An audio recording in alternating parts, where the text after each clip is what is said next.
Welcome to Mindset Mastery Moments, the best growth mindset podcast recognized by Million Podcasts and ranked as a top mindset podcast by FeedSpot. We're proud to be in the top 1% on Listen Notes. Join Dr. Alisa Whyte as we explore powerful insights and strategies to elevate your mindset. Let's dive in. Hello, disruptors, and welcome back to Mindset Mastery Moments with me, your host, Dr. Alisa Whyte. And today I have a co-host who is no stranger to Mindset Mastery Moments. You've heard her here before. But before I introduce my co-host, today we're diving into a powerful conversation for every woman navigating the corporate world and the workforce transition. We're talking about what happens when success collides with setbacks, when titles change, when doors closes, and when the unspoken grief woman carry in the workplace pops up. My guest is no stranger, as I said, to this specific thing. She is a career strategist and a grief coach. I'm talking about the one and only, if you're watching us by video, the gorgeous Laverne McKinnon, former senior vice president of the drama development at CBS, was at the top of her career overseeing one of the network's most successful years when suddenly her career took an unexpected turn. She went on to help launch Epix, produced a Netflix series called Girl Boss, and yes, today she is an executive leadership coach, as I said, career strategist, and also a grief coach certified in grief recovery specialty. She now helps leaders and executives transform their career grief into resilience. Laverne, my dear sister and friend, welcome back today. We're so happy to have you on the show. I can't wait to dive into this topic with you. Me too. And thank you so much for having me back. I so enjoyed our conversation. I felt like it went deep and wide, and I really appreciated you sharing your experiences about some of the setbacks that you've had in your career and how you've just wildly, successfully have created this business. So the theme of women and transition and entrepreneurs, it's right here for both of us. It's both for both of us, and we've walked those journeys. And so we wanted to come back together and give you all some more insight and tools, and then share with you some of the things that Laverne's doing in her practice that may be of benefit to you as well. One of the things about Mindset Mastery Moments, as you all know, it is literally a labor of love that comes from our guest and from me as well. No one's paying us to do this. I can't pay these individuals, and their time is so precious. And so when they come back as a co-host on the show, it's for us to pour even more light in our area of expertise, in authenticity, with grit and conviction to really empower the next person listening. Laverne, here's something that I learned recently, and we were talking about this a little bit backstage. I want to talk about that right now in America, women make up almost 47% of the labor force. And women's participation rates are at record highs, yet only 29% of us hold C-suite positions. I'm going to say that again. Women make up 47% of the labor force, but only 29% of us hold C-suite positions. And despite this incredible progress, the gender pay gap is still there with systemic barriers, and it remains. We're not necessarily going to fight. I believe in knowing what you're up against and strategically planning to move through it. What this tells us, though, is women are present in the workforce, but not always positioned fairly in the climb or in the fall, so to speak. What can you tell us about your background in television at CBS and beyond, and how do you see these statistics playing out in real time for women in the corporate world as you do the work that you do as a career strategist? Well, I was not aware of these recent statistics. Yeah, they're really mind-blowing. And I don't know if this is still true today, but this was probably back in 2020, like right before the pandemic. I'd heard something similar, that women in C-suite peak in their mid-40s, while men in their C-suite roles peak in their mid-60s. This aligns with statistics that I was hearing 5 years ago that seemed like the story is not changing dramatically. Right. Yes, so that while these numbers aren't reflecting the full capability that women have in upper Mhm. management, senior management, like the contraction of those opportunities, and then also, combining that with being pushed out at a younger age than men do. For me, I peaked at executive vice president. I didn't quite make it into C-suite. Mhm. And I worked in the entertainment industry for a couple decades, which it was interesting because my experience was that there were a lot of women who made it to the VP level in Mhm. some manner. The C-suite was almost always reserved for men. Yeah. And Yep. yes, there were absolutely, there are always, the outliers or, anomalies that we can point Mhm. to, Mhm. which I feel like doesn't really represent the full story because, great, we're hearing about I'm just going to name drop some people from entertainment, the Donna Langleys of the world who have been at the head of Universal for a really, really long time. But then Right. how many of Donna Langleys are there? So it's a big, and I'm curious if you've been hearing from your clients or experiencing this of, Mhm.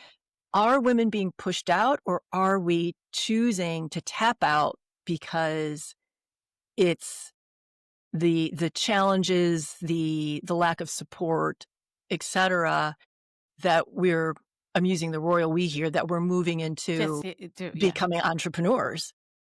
Right. So I believe I don't have the statistics on that, but I did get some numbers, but I don't want to misquote because they're saying that the numbers are so high in the number of women becoming entrepreneurs right now. And I don't have the number at my fingertips. I'm not going to play with it.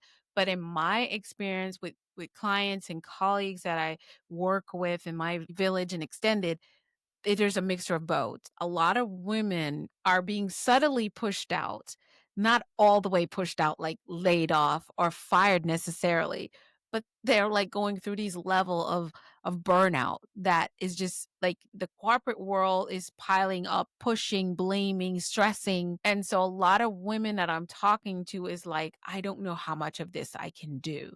I am not making any more money. It's a whole lot of stress, a lot of drama. I feel like I'm like on pins and needles. And I know I'm supposed to be doing blah, blah, blah, and I cannot do it there ever. It's a little bit of that, but not this. I need to get out. And then there are women who are actually being laid off because when the budget cuts are coming down based on what programs they're in, I'm talking to quite a few who they're the first ones to get laid off. So I believe there's a good, healthy blend. I think that's a great question. And we would love to know what you all think. If you're watching this or listening, leave a comment. Let us know what you're hearing, what you're seeing.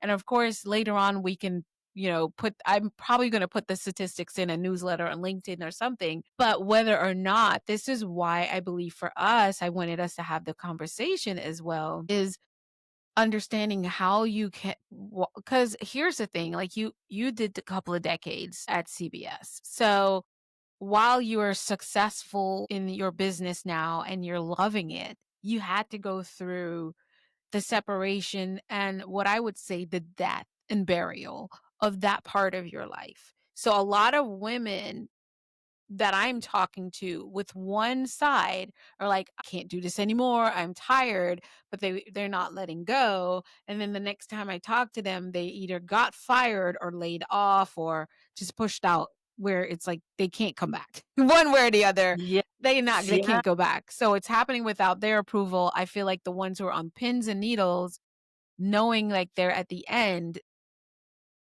I would tell them for their dignity and pride is to plan their end if they can, the best way they can. But tell us about that because that career grief it can be the onset of a downward spiral that you never get back up and even step into entrepreneurship. And you're just too traumatized to even go work again for some women. Or even when you go to another job, you're just like, you just afraid. You live in fear, so you're not healthy. You're going to the doctors. I've been there. I'm talking about like I did not realize how traumatized I was from an experience I had with a corporation for 3 years that led to me being quote unquote laid off or separated. that when I went to the next position within a month, I was a basket case. I was shaking at the bouts of anything because I had not grieved. I pivoted and I just kept working because I'm like, I cannot ever be here again. I don't want to go back to working for anyone, but I had to. My business was not ready. But so talk to the woman who's on, probably she could see it coming, she could feel it coming, whether she's going to get fired, she's going to lay off, or she's going to have to quit. How can she really support herself right now in that spot? She's still at the job. Yeah. Okay.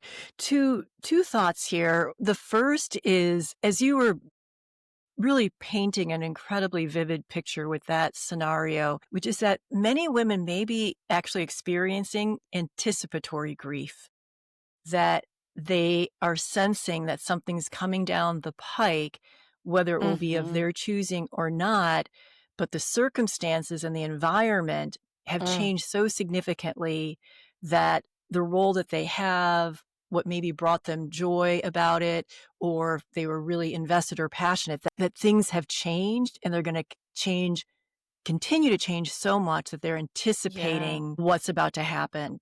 And Yeah. anticipatory grief is it's for me personally, and I've heard some of my clients talk about this, is it as that walking on eggshells type of feeling of Yeah. just not being able to give oneself full permission to have the sadness, to feel really bad, because as human Mhm. beings, we hope. So it's like, oh, maybe something can change. Maybe something will shift. Maybe I'm wrong. And that also, like, that sense of like holding one's breath. It's like, oh, is Mhm. it today, like opening up the phone and looking at your emails? Is today the day I'm getting the email from HR? And I was once in a job where I knew I was going to be laid off. I knew I was going to be let go, and I did not get the phone call or the email for about 3 weeks. And I just remember every single day going into the office and I had so much difficulty focusing. It's like, how could I Mhm. do my job properly if I'm thinking that I'm going to be losing my job? And then I remember I Mhm. got a call on a Friday that said, oh, can you come in on Monday morning for, a 9 a.m. meeting with so-and-so, which was highly unusual. And I was like, that's it. This is when it's going to happen. And then I had to wait through the weekend. And then as a human being, I'm like, oh, well, maybe I'm wrong. Maybe, it's like I just came up with a lot of different scenarios. So I just want to Yes. acknowledge the anticipatory grief of the woman that Mhm. you're describing who's still in a position, but the future is feeling really shaky. And Yeah. then a tool that I use with my clients is to take the concept of ROI, return on investment, that we usually look at from a financial perspective. Okay, what type of return on my financial investment am I going to get? And so this is a tool for the woman who is not certain whether she wants to stay, if she's been given the choice to stay, or is just going to, go on and on and on. You just never know, is to start Mhm. to look at what is the return on my time, my Mm. energy, my talent, my skill, even like the cost of what is this job costing me in terms of the other things that are important to my life, friends, family, social, fitness, Mhm. relaxation, rest, that type of thing. Because I think frequently as women, and I'm the sole breadwinner for my family, and I know many, many women who are either the Mhm. primary or the sole breadwinner.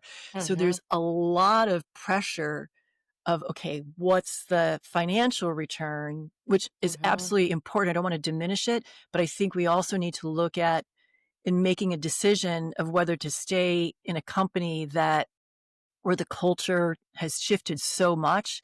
Is this still a Mhm. place where you want to stay because the return on your Come on. investment is significant enough? I absolutely, that is powerful, powerful sound guidance and advice, for because that is exactly what I'm saying. It's just weird that I just keep talking to more women in the last month or so about it. And so let's talk about, that's the grief portion. But what we're seeing too, what I'm hearing too, a lot of these women are saying, as I mentioned, I know that I wanna do this and I wanna do that and I wanna do that, and of course, they don't know where to start, and that's the business strategy piece that I have, but they don't feel empowered to do so. What kind of mindset shift can you give us that you and I probably would wish we would have known when we were out there climbing the corporate ladder.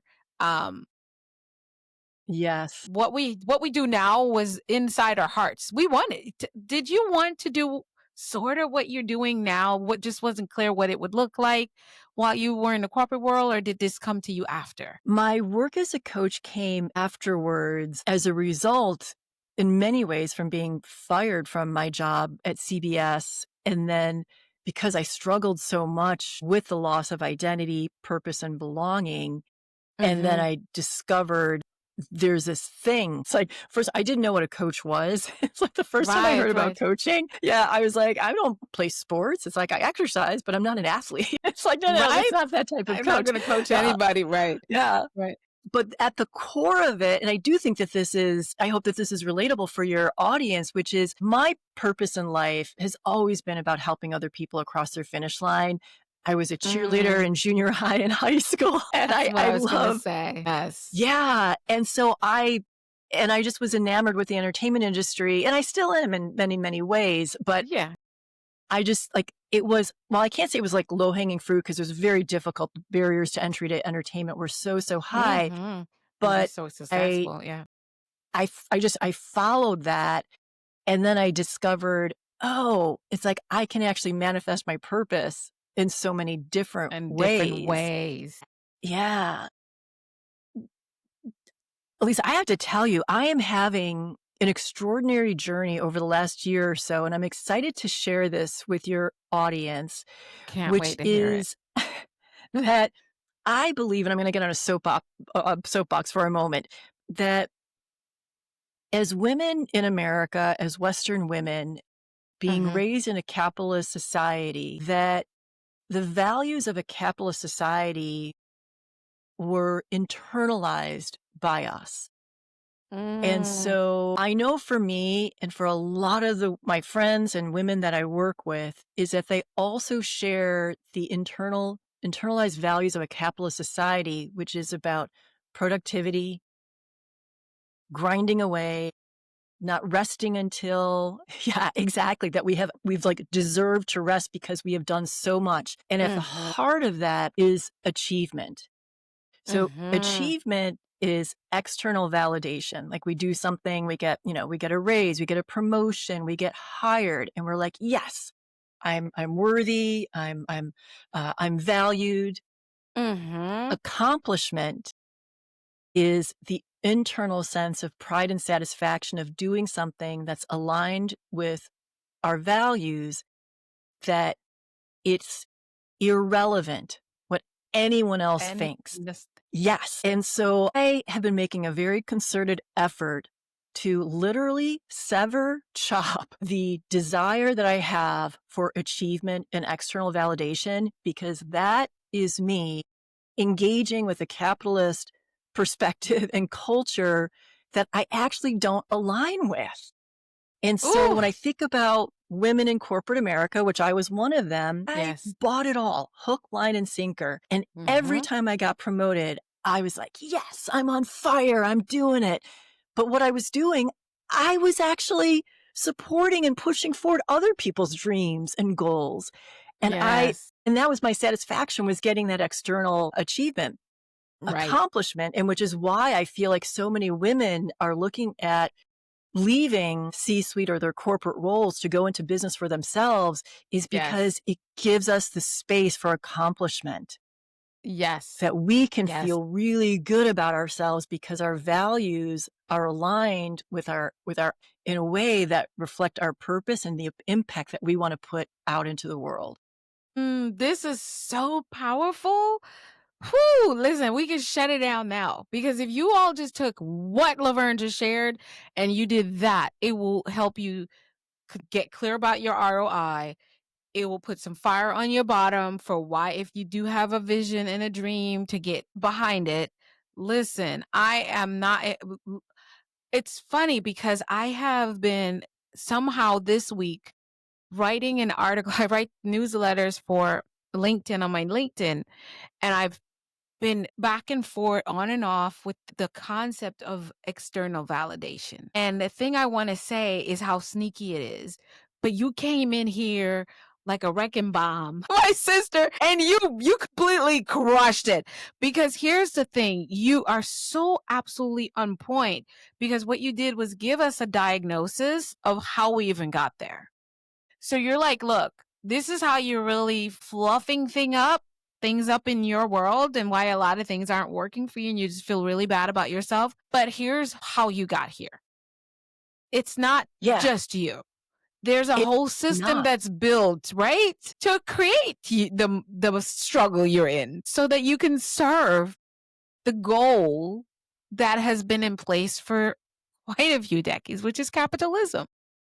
Yeah, absolutely. And, I'm just going to go way out on a limb here. You and I were chatting before we started recording.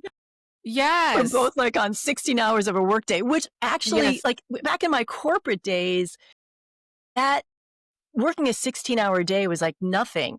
Normal. These days, it's a little bit unusual for me, but what's wildly different is the consciousness of choice that I'm bringing into, I want to do this. To do these 16 hours. It's not like I'm going. Oh my God, it's been 16 hours.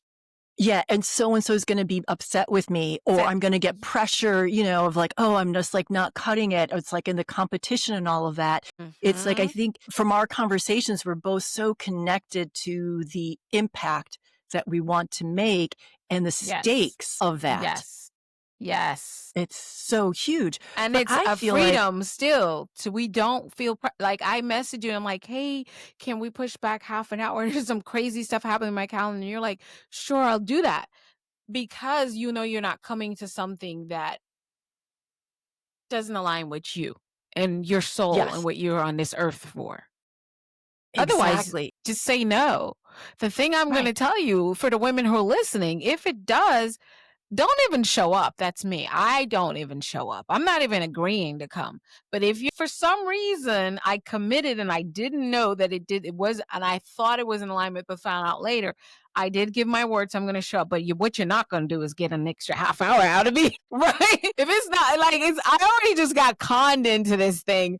And now you want more, don't do it, right? Because that's the level of freedom we give ourselves when we work from that place of accomplishment, which is internal value. Our core values, our true beliefs, and our purpose are all in alignment. And we're making these decisions in measurement with that so that when it does, we know. And that's that freedom and peace that I'm experiencing at, I would say, at about 80%. I'm not at 100 yet because there's still some kinks I'm working out. And I don't, want to say for you, but that's the point of, should I go? Should I stay? Or this has ended. What do I do next? We've gotten through where you've given us some grief strategy. Talk to us about career strategy after or while we're going through this grief, if we're still at the space where we don't know if it's ending or we have to end it. Yes. I always go back to values, and when we're coming out of a situation or we're near the tail end of it, or maybe we're in the middle of it and we're just feeling like, oh, something's crunchy, something doesn't feel good in my body.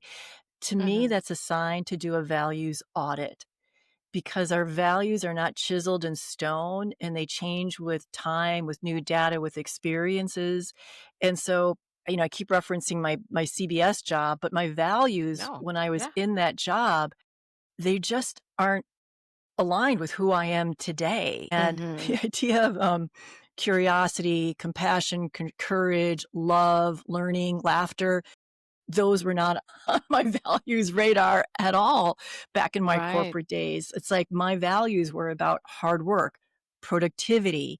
It's like, and I would say excellence, but excellence for me was a way to be very competitive, but put a nice spin on it. So conducting a values audit to be able to say, let me slow down and figure out what truly is important to me right now, and allowing that to be that North Star and that compass, because it will help you make a lot of difficult decisions.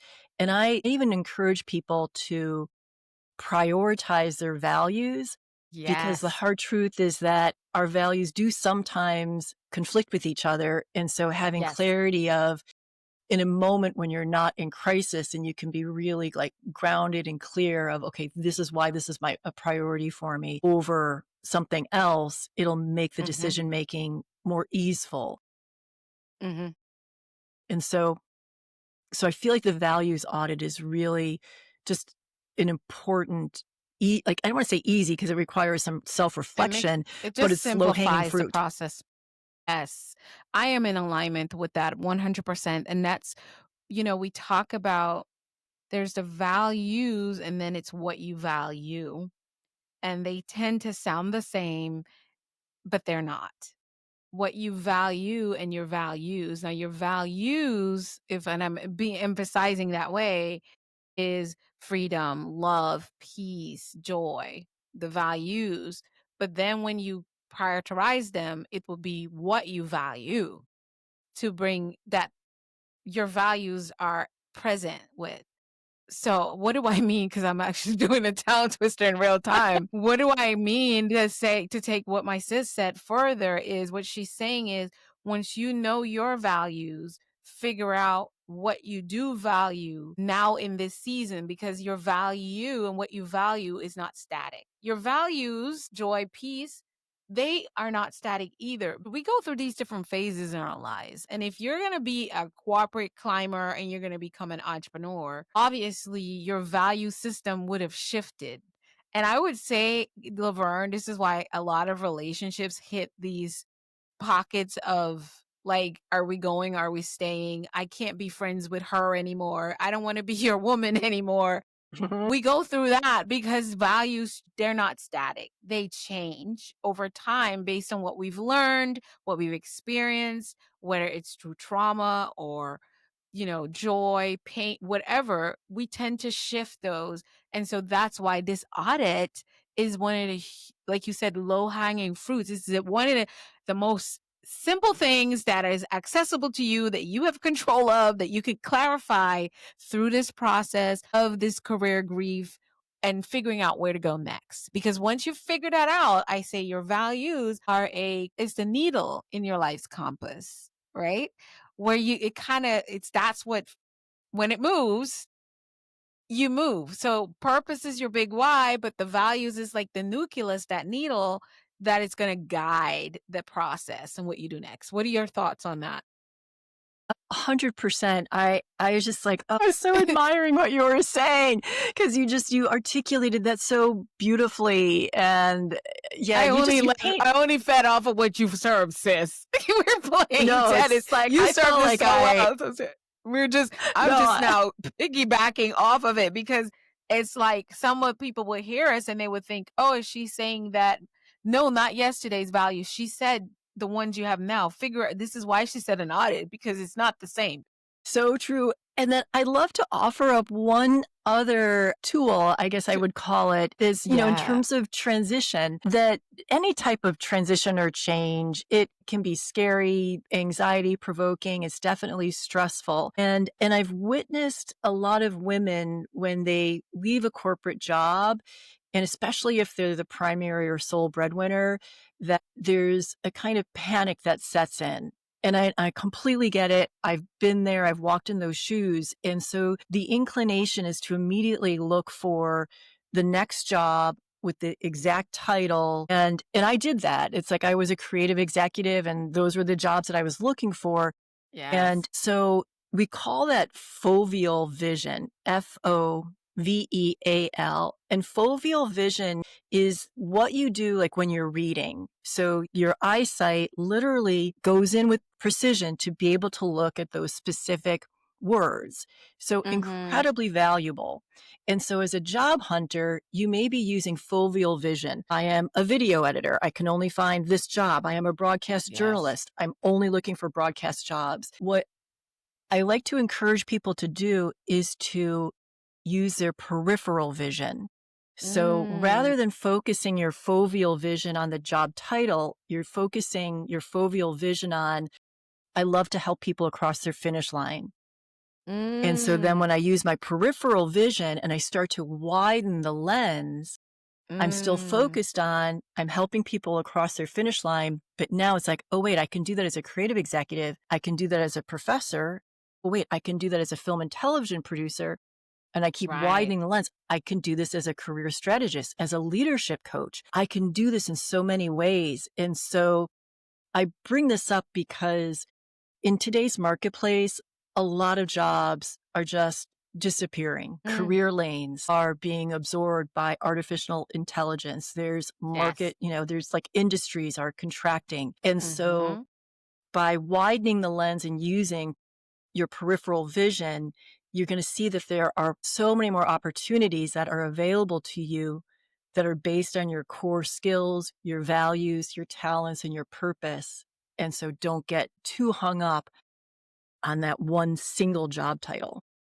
That is a huge tip and absolutely necessary. That is one of the hardest things why I believe that everyone should, no matter how great you are at writing your resume and all of that, is to have a sit down with a career coach or a career strategist. Both Laverne and I love to go by strategist because there is sort of a difference in strategy versus we do pay attention to trends and how it will affect different industries and things like that. But then we're going to help you with the roadmap and not just coach you through step by step a particular system. It's listening, hearing you, and looking at what's also affecting you on the outside of what you're doing. And it goes way deeper. I'm not doing such a great job explaining why strategist is different from coach, but we do use a coaching method as well. We do have that, but the strategy is so important. And that's where this thought process that she just shared with you, so important. So just I don't think if you're out in the job market right now, I don't advise you to do it alone. I just don't.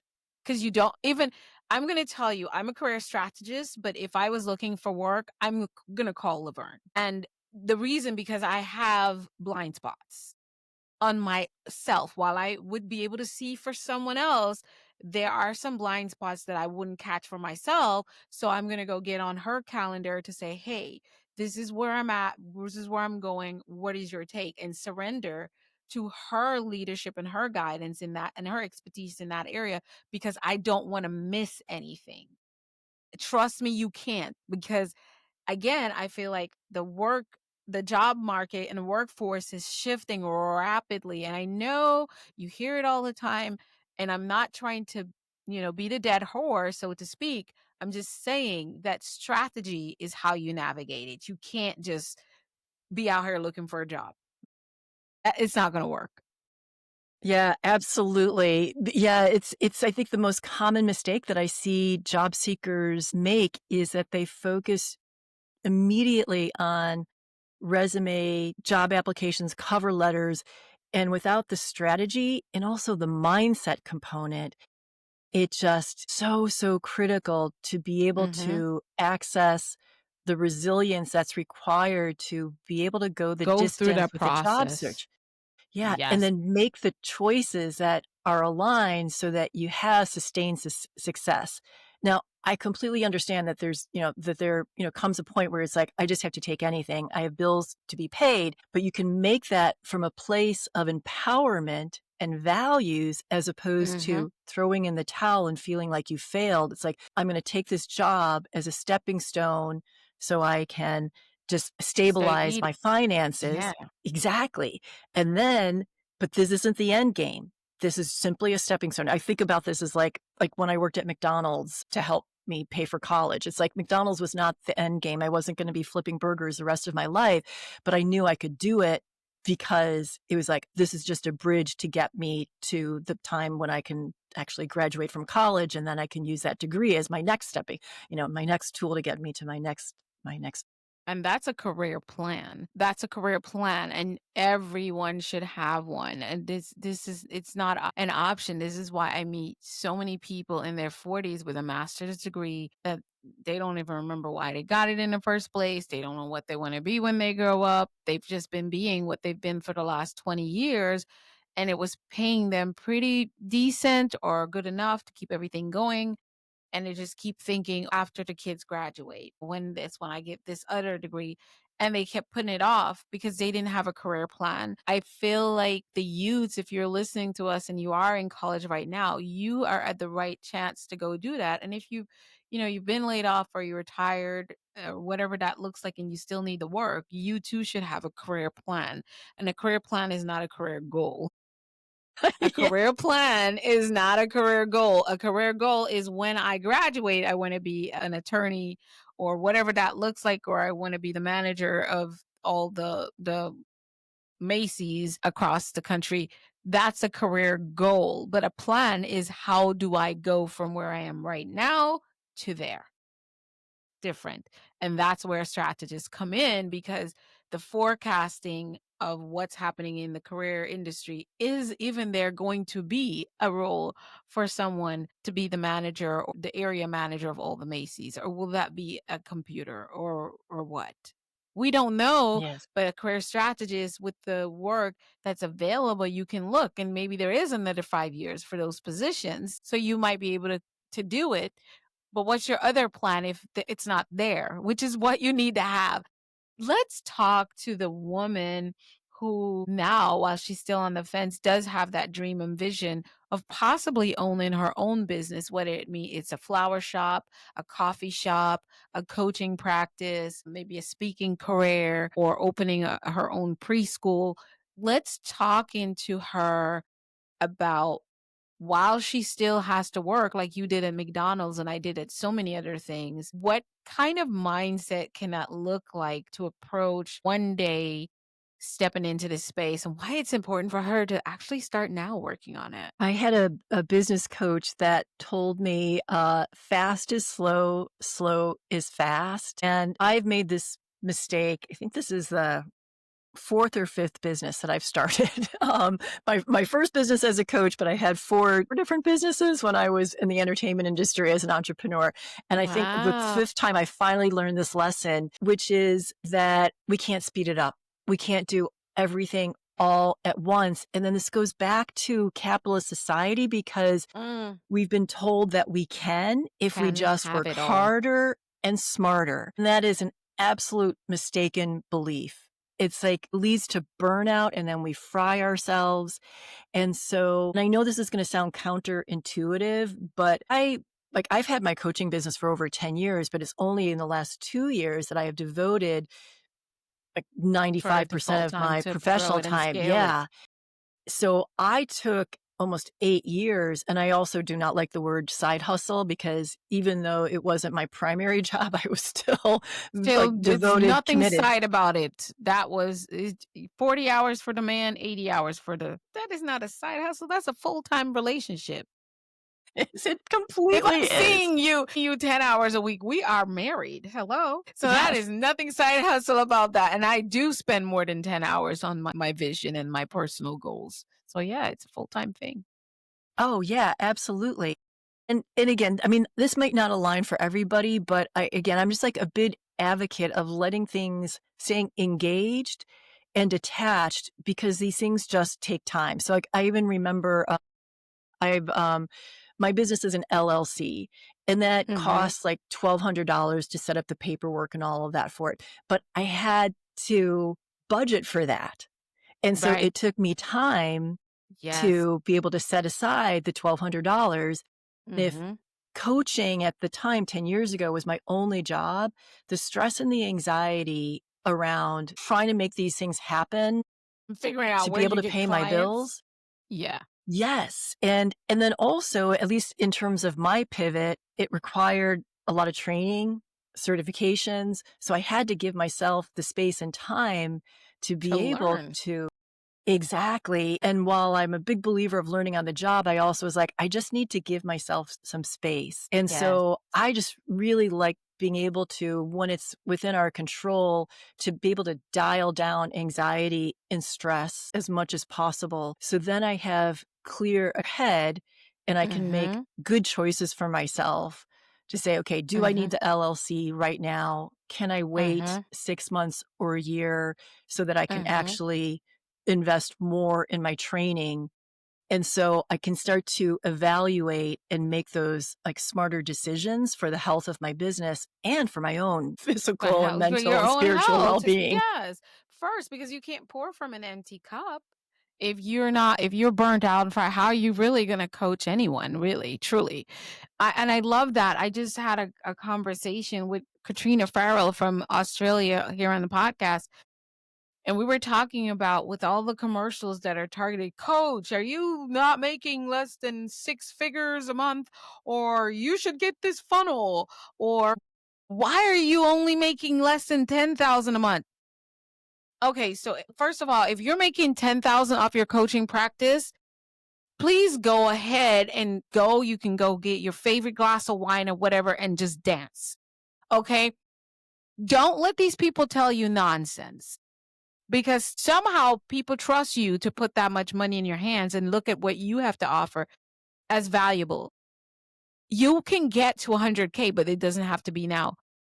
Honestly, if someone would even let you coach them for free, Yeah. it's a great And start. I also, yes. And I just say, and that's that, to me, it's like, that's that capitalist vibe again. It's like, It there's something is. wrong with you if you're not making X number of dollars per month. And so it's, there's a book I read years ago that I really loved called, it's by Lynn Twist. And it's about people's relationship with money and the idea of sufficiency. And so for me, this goes right along with accomplishment, which is, do I need to be making, $500,000 a year? I don't know. I mean, maybe it would be nice, but it's like, I don't. I just need enough money to make my life sufficient. And so, yes. and then if I buy into this idea of like, oh, I should be making X number of dollars per month, that puts me right back into the grind. And I'm like, whose values am I living? And I you just like don't, get all let caught me up. tell you, Laverne, I have had people on the podcast or people I've met that make millions of dollars with their coaching or their businesses that are like ours, but they're also spending more than that million they're making because Meta takes 10,000 in ads a month. They've got to pay the funnel guy, this tech guy, and that person who gives the app, and they're paying all this stuff, and they just want out, man, because they're actually, well, now you're bringing in 1 million, but to keep that coming, you have to spend 1.1.2. So you actually owe more people than you make, because you're going to need a team to scale that and run that of all these different things. You're advertising more. So again, we're not saying don't go after 1 million in your business, but understand why you're doing it. Are you doing it for external Exactly. validation? Yes, Ask exactly. yourself. Yeah. Or is it like, oh, that inner compass that's saying, okay, this is that sense of accomplishment. Yeah, I'm 100% with you. I don't get paid to be on the podcast. You don't get paid to be on the podcast.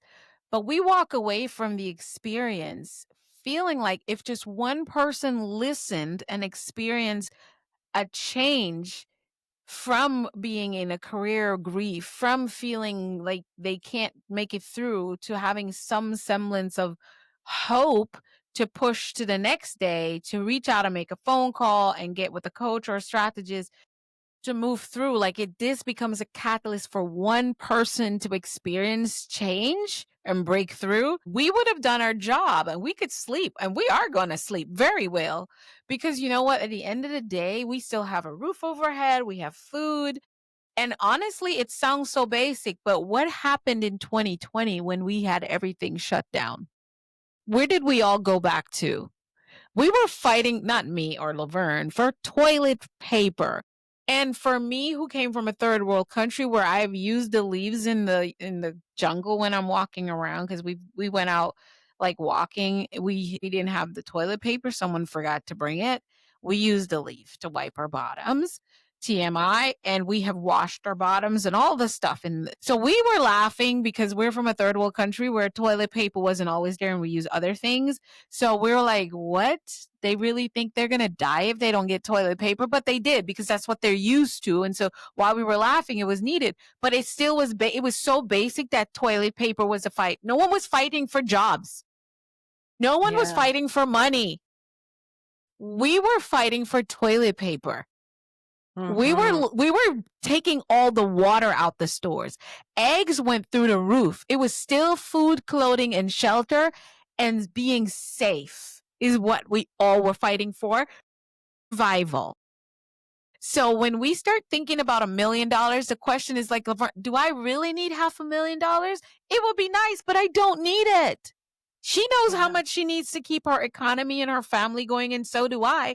And honey, it is no way close to $500,000. We would still be able to go on 3 vacations a year with what I know it would, what a good reasonable goal that wouldn't cost me to sell my soul to the devil or be miserable and do things with people I don't like, be in places I don't want to be. I don't have to do any of that. And so you have to decide again, like Laverne taught us, what do you value now? Not yesterday. Because we're not telling you what you valued 10 years ago or 5 days ago was wrong. We're just saying now, what do you value? It might be different. And that's what's causing the stress and the disease in yourself, because you're trying to bring yesterday's values that work for yesterday into today's reality, which is different. The possibility of not having a job changes the position you've had, and the same pay changes everything, right? I know you have something to drop in there, Laverne. I'm like, yes. And yes. And then just circling back to the acknowledgement that our communities, the companies that we work with, that their values get infused into us. So doing that values audit, it's just clarifying, is this my value, or is this a value that I inherited or I internalized because that's what I was exposed to?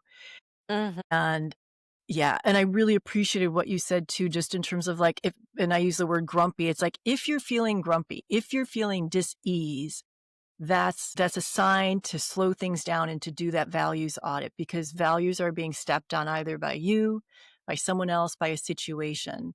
And we step on our own values all the time. So we do. And be patient with yourself, because sometimes you're still acclimating to your new values, and because there'll be pushback from the outside. When you start getting clear about what you value and how you want to show up, people who are not used to you valuing things or valuing that way, or valuing what you're valuing, how you're valuing it, you get pushback. So you first of all have to be so clear and convinced and in your conviction that this is what I value. And I respect and understand that Laverne does not value it. And she likes when I value, it was more beneficial to Laverne when I valued this way. But that's all that's happening here. And you know what? If it's meant to be, it's up to me. So I'm going to walk in my truth and authenticity. Laverne, I teach in my brand that transition is not a pause. It's part of the process. Because a lot of times we look at it like everything is on hold until. It's just part of the process. It's not like this. We tend to look at it like it's a bump in the road, but if we do that, then we tend to like, how quickly can I get over this bump? How quickly can this be not part of where I am traveling? But if you understand that it's part of the process, then you go, I'm at a bump. What can I learn from this situation? What can I learn from being in this rock and a hard place? What is life teaching me? What new skills am I going to gain? How much more fortified can I become in who I am and what my true desires are, is what I say. So I believe you don't have to wait until everything is healed or perfect to start building again. But clarity is what we're saying is necessary so that you're building from the right foundation, which is you, your values, your purpose, and who you're becoming. So one thing that you said, Laverne, is it doesn't have to be all now. So when we talk about building while you work, we're not saying, oh, go get a brand, start building, jump on YouTube and make 10 videos a month. We're not saying that. What we're saying is acknowledge that you do have a burning desire for something different than what you have, and that you have a vision that might be in the future, but it's okay to welcome it now. And I would say, see what parts of it you can explore and participate in with overwhelm, without stress, without a funnel, without doing a whole bunch. Sometimes it's just getting in a community with other women that are learning this process. Maybe if it's a coffee shop, maybe it's spending time looking up how many women in your community started a coffee shop, and reach out and going over there and having coffee and saying, hey, can I get on a, do you have a moment? I'd love to find out how you came about. What did it truly look like? And I promise you, sometimes you just do that and you were like, yeah, I thought I can do this next year, but this is looking more like a 3-year thing, which is what Laverne says. It takes time.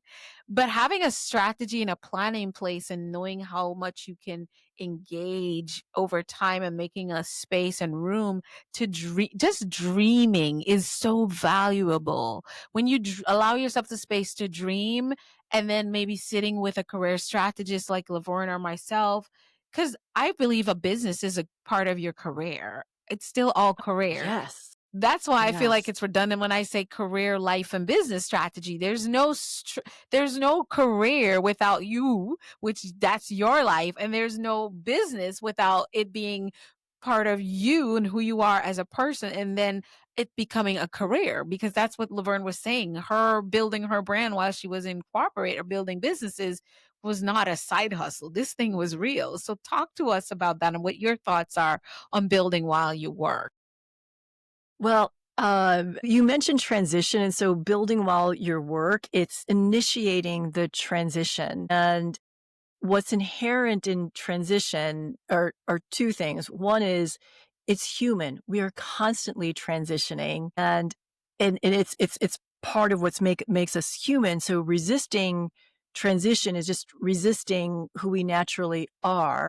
Our second point with transition is to be aware that it frequently puts us into a beginner's mindset. And that can be wildly uncomfortable for people because transitions oftentimes bring new ideas, fresh opportunities. You're starting something new, or you're re-engaging with something potentially that you had been interested earlier in your life and you're pulling it back again. And so that being pushed into a beginner's mindset, that sometimes that is scary to people because they feel disconnected from, oh, wait a second, I was an expert and now I'm transitioning to this new thing and now I have to be a beginner, and it can impact their confidence and their esteem. And so what I think is really important, and what I had to remind myself of constantly when I was transitioning into becoming a solopreneur a couple of different times, is that there's a learning curve. And yes, it's like I had to learn about like filing for an LLC. I didn't know anything about that. And it's like, and I made some mistakes and some of them cost me money. So, and so I think knowing that as one goes into the transitionary period, is that there will be bumps, there will be mistakes, there are things that you're going to have to learn. And so embracing that and knowing that you're actually built to learn. As human beings, we are built to learn. So this is just an opportunity for your learning muscles to get to show off. Yes. I love that analogy. That makes that sets so well in my spirit.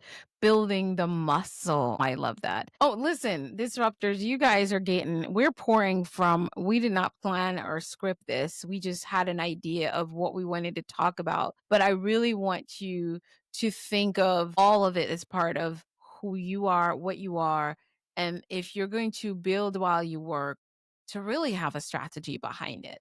Don't again, I love how Laverne opened this up about this capitalist mindset, especially for us who live in the Western world as women. And here's a question I'm going to throw at you. And I'm probably going to keep asking it on the podcast just as much as I ask, what is success? Can women have it all, Laverne? What's your answer to that question? Can women have it all? I'm gonna give you two different answers. One Mm-hmm. is I had been told that that I couldn't have it all and that I would have to Mm-hmm. make choices, and I really resented that. So I was like, Right, I'm going to right. Me too. Prove that I that can I have it all. can have it all. And I believe that today, but from a different perspective. So earlier in my career, I would have it all, but I would have it all from a capitalist society perspective. And I was grinding and working and it's just like when I reflect back on it, I get a little frustrated with myself because again, I bought everything hook, line, and sinker. Today, Mm-hmm. when I think about as a woman, can I have it all? Yes, because I get to define what success means What to me. and what all means, right? Exactly. Where before I was doing it through a capitalist perspective. And so Wally Mm-hmm. wasn't my all. It was their all. Exactly. Yes. Today I can have it all on my terms because I get to define them. Right. I love that answer. And mine has been, I guess, if I thought about what in the capitalist term of having it all, if it was a yes or no, I couldn't give you a yes or no. There's no black or white because I believe that we can.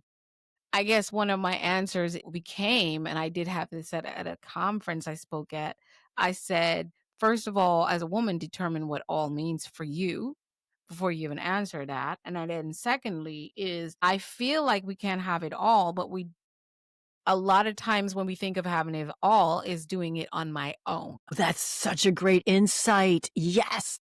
So Say even though more, we please. want right, we want a husband, so we got one, but we don't engage and partner with him to build all. We still want to be the boss lady and have all the things. So we tend to get involved with in a relationship where that man either doesn't contribute much, don't care much, or he's just over there doing his thing while you're figuring out your thing. But then you're missing emotional connection and there's all these different types of toxicity happen in that relationship.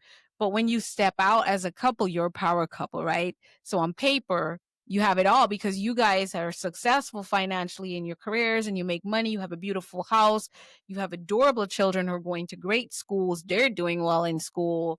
So I'm a successful, woman who owns a great salon chain in California and a couple in Dallas, Texas.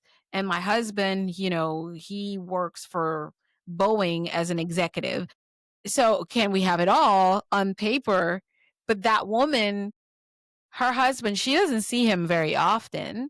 You see them on red carpet events. You see them in photos and Christmas times. They're sending the most beautiful Christmas card. They have a boy and a girl and everything. She has it all. That's the definition of all.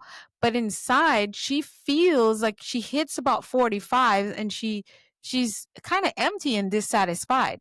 Baby girl, you did not get all. You got all of what they told you you can get. You are still being controlled and manipulated by the narrative. So for me, is define what all is. So I say you can have it all, but not all at the same time. If you're going to do it in a way that is right with you. Because for me, and I guess again, I can only speak for me, having it all means that I have peace, love, joy, freedom, which means I get to choose who I want to be with, when I want to be with, how I want to be with them, where I want to be with them. That's freedom for me. And so am I going to just be in a relationship with any man? No, but it's not just because I don't have a man doesn't mean I won't be a successful entrepreneur or an impactful woman. So right now, I don't have a husband, but I still feel like I have it all, even though the zeros in my bank account are not where it could be to do some of the things I want to do in the world. I still believe I have it all because I do have my values. I do have peace. So can women have it all is not a black and white yes or no answer. I Yes. would say my tip is to pour some of the considerations I've put in there. And then at the end of it, scramble it all together and redefine what all is for you and why all might mean this for you in your 30s. In your 40s, like throw all this crap away. I don't want none of it. You could have the house. You could even have this husband and the dogs. And listen, if these children don't graduate and get to college soon, I'm going to throw them out too, because I've had enough of being what they told me was going to make me happy when I was it. Because here's the thing, one little mini failure. I remember when I separated and went on to divorce from my ex-husband, I was such an idealized woman in many places and spaces that for me, I knew that somehow I was being approached as a letdown by so many people who I trusted. And if it's one thing that separation and divorce taught me is how much I placed on what other people thought. The reason my marriage lasted as long as it did, it was because I did not want to be a failure. And I was Yeah. literally holding it all together anyway. All I needed was the kids and it would be perfect. Again, capitalist mindset. Again, external validation. Yes. I went a little radical for a small bit of space where I was anti everything I believed in and questioned it. But I needed to question it because was it truly mine? And then I revert back to what was truly mine and kept clarifying that it didn't happen overnight, boys and girls. If you're listening in class, didn't happen. It took time, and I revisit. That's why I love the terminology you use, Laverne, which is reevaluate my values. Is that what you said? Something Audit. close. Yes. Yeah. Auditing, because you're still, and again, we're not telling you to kick off against the world and hate the world and they did this to us. That will not help you. Is understand, your locator and say, where am I right now with it? And do the audit and take it from there. Because here's the thing, everybody wants all these things, but I'm going to tell you, we don't need it. Yeah. I remember the name of the Lynn Twist book. It's called The Soul of Money. The And soul of money. yes, because for a long time, I thought that one of my values was abundance. And then I started to recognize it doesn't feel good to me. And then I came across this book and it was like, oh, what feels good to me is to have enough. I don't need more. I just need enough. Right. Actually, it's like And we're with my condemned career. about that in this new world of abundance and the law of attraction. There's a condemnation to, like, I would say that, Laverne. I tell people, I said, I only need about $250,000 to live in the lap of luxury, of what luxury is for me, a year. Yeah. I only need about 250. I don't have kids. I don't have pets. It's just me. So I will see the world at that rate. I will travel every month at that rate. I already did the math. So making millions is not necessary for me. That's only to stress me out. Yeah. Yeah. And this goes back to the planning and the career strategy is that when we get clearer on our values, then we know how to build the plan to honor and support those values. So it's like, exactly, because I could be working my ass off and then be like, oh, because externally I need to make millions of dollars in order to I want this Lamborghini. Yeah, exactly. And it's like, and that's achievement. And again, I'm not trying to, I don't want to judge other people's values. I think what we're circling here is just like, again, of just like being really clear. Are these your values or not? And then once it's like, and once I realized it's like, that's not what I actually want. I just want enough. It changed my relationship with my career because I wasn't trying to squeeze all of this money out of my career and then putting so much pressure on myself and then feeling really bad when I wasn't meeting those financial goals. Yes. Yeah. And it was impacting my I lifestyle and my self-view in a really awful way. And now it's like, I'm clear. I know it's like my numbers are clear because they reflect my values. Yes. And that goes for everything. Like for me, after being married for 17 years and then going through divorce, I didn't want to become the person who was jaded because that didn't work out. And so I was like, oh, there's going to be a man. I'll get married someday, blah, blah, blah. I married my love of my life. And then like 2 years later, I was like, I heard myself say to myself, do you really want to be married again? Is that even what you want? Well, clearly I didn't, because 5 years later, some dude proposed to me and I accepted. And then I was like, no. And some people are like, you were engaged? Yeah. He went down on one knees and I said yes, because he did it in front of a bunch of people and I felt pressured. So I said yes. And then I said no, because I was now getting in a space where authenticity was important. I was like, I don't want this. And then 1 year after that, I heard myself say, marriage is not of value for you right now. It's not something Yeah. you truly want. You just want it because you're expected to, and because the religious world you're from says that but you don't want that. And that's okay, Alisa. And if you change your mind tomorrow, that'll be okay too. So I remember Exactly. removing that pressure, because honestly, if you're dating under the pressure to get married, you'll marry anyone or anything. Honestly, I just want to tell Yeah. you that the same as with, if you're being pressured to make $100,000, then you will take any job and be anything in that job because it's giving you 100,000. So you're Yeah. not first in your own world. Someone else's opinion of you is. And that's a problem. So we don't want to judge you. We're just saying, check it out. Check it out, dudettes, guys, and dolls. Is it truly you speaking, or is it all the autopilot you're being driven by? And once you connect with that, if $1 million is your thing and a Lamborghini is your thing, go for it. But then you won't be mad or sad when it's taking longer to get there, or someone gets in your way of it. You won't, you know what I'm saying? It would just be like, okay, I need to pivot and move differently and do Yes. something differently to accomplish it. And you'll be at peace. You'll be enjoying the journey to that 1 million. You won't be dreading it. Right. You know what I'm saying? Yeah. So that's my Yeah. take. It's going to feel fulfilling as opposed to hollow or empty. Yeah, absolutely. This is some deep stuff. Y'all can't pay us for this. We're going to wrap it up because Laverne and I have to go to bed. It's getting late on the West Coast. So, Laverne, I have one other thing to ask you before we talk about some of the exciting things we're doing in our world as career strategists and business strategists. What does real support, look like for women leaders in transition? How would you define it? Real support. I'm going to say something sort of wacky here. Go for it. Women. I love women so much because we are extraordinary creatures, are Yes. wildly creative. And I have witnessed over and over and over again that when we as women receive and accept the challenges, the problems, the issues of the world, and we can slow down long enough, we get really creative on how to solve, address those problems.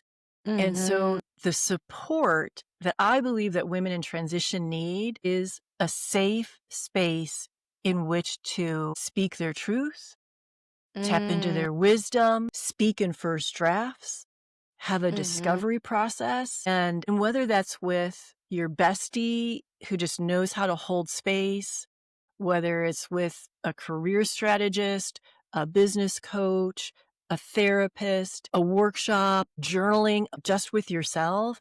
But the support for me is really about creating that space, that dedicated time and space for women to be able to deeply listen to themselves and what's happening in the world so that they can get wildly creative about how they want to show up and the impact that they want to make. I believe that when women are given, when women are given that support and that space, we can do anything. Unstoppable, unlimited, limitless. I love it. I ditto. I don't even have to add or subtract anything to that. I ditto that 100% is exactly. And I would say, as a woman, if you're listening, even while you're going through, become the woman who creates the space. Maybe it's a Zoom call with some of the women that you know. Maybe it's coffee at a coffee shop. Maybe it's just a hangout in your backyard. whatever that looks like, sometimes if you show up and become the thing you need, you get surprised. You get surprised of what that all comes. That's all I have to say. What that all comes full circle for you for. Laverne, what do you have going on over at lavernemckinnon.com? What do you have? Tell us what you've been up to and how are things going? What you got, any events or anything new? Well, I want to do I don't know if it's a humble brag or just a brag, but I want to share that No humbleness, go all out, bold and sassy too. And this goes to planning and planning our careers, because Yes. this year, 2025, earned the highest level of accreditation as a coach, which is the Master Certified Coach designation from the International Coaching Federation.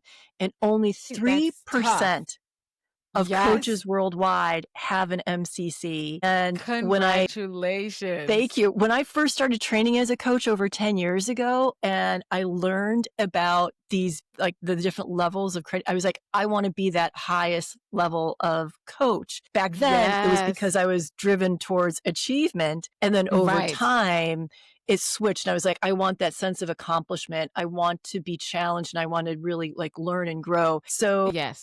So I'm really proud of myself for the MCC. I am proud of you as well.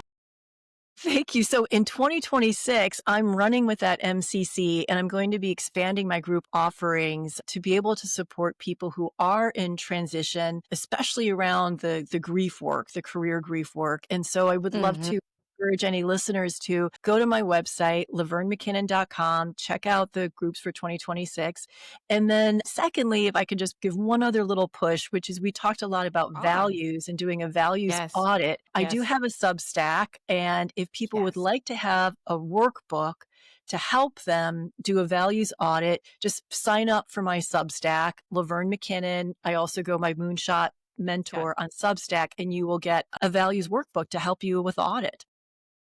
Absolutely. And we, of course, will have that in the link description wherever you're listening or watching this. And then there's also, if you go to the website, mindsetmasterymoments.com, you'll also find the previous episode where Laverne and I talked about her career and her own journey of navigating career grief and her transition from, I say Hollywood just easily, but she was in the television and industry and did amazing work in that chapter of her life, and that all that transition has brought her. So she's just an amazing woman that I love.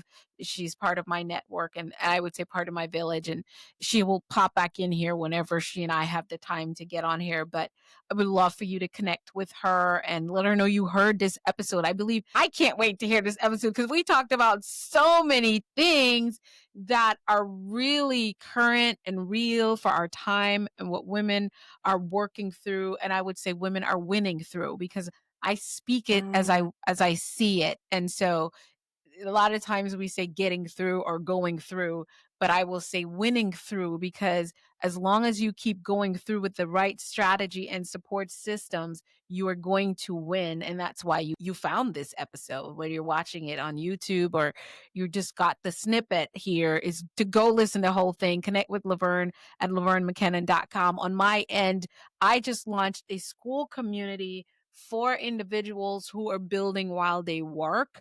That will help you with clarifying purpose and shifting and getting your right mindset and understanding and building at a pace that is right for you, but strategically. And I say also, the thing I add is on a very small budget, having the expertise. You're going to have me, and then sometimes you might even see Laverne pop in there and give you some strategy. But the goal is to have a village where we can help you build together. I would say flow and glow, because here's the thing, you can't get a flow until you clean out the pipes. So understanding how to get through limiting beliefs, how to create a schedule, how to create a plan. I call it a life plan that will encompass your vision. And we call it Dream Builders Think Tank.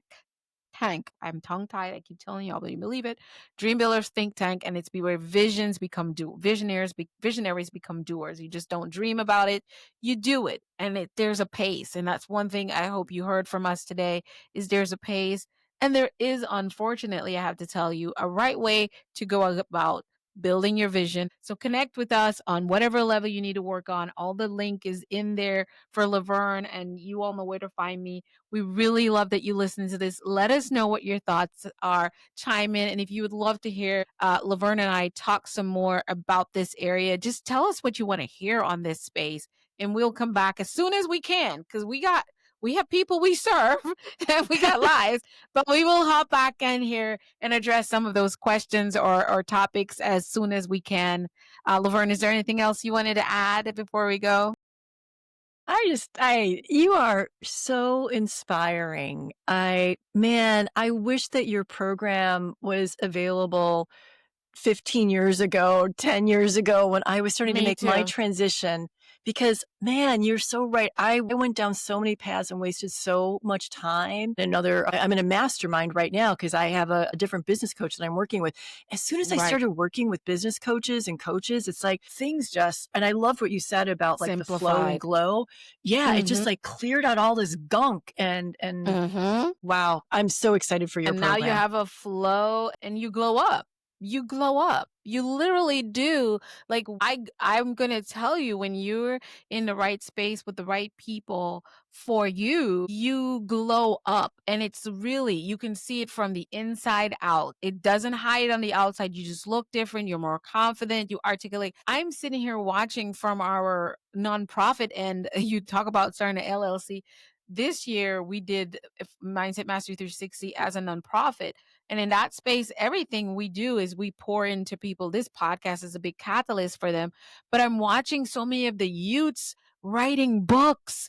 They're on camera, sharing their message. And we didn't give them any formal coaching or anything, but by just providing a space for them to dream and organize their vision. And then they're just mentorship, because they're looking at the rest of us. They're learning from these episodes, and they're just going out there and doing what they can, no matter where they're in Africa, they're in India. And I'm like, and they're crediting us for this. And I'm like, we haven't even started fully training you all with the curriculum we have, because we're waiting for it to get licensed. But the point is, if you just show up and be the best version of you and offer what you have in your hand, results will be had. And that's all you're responsible for.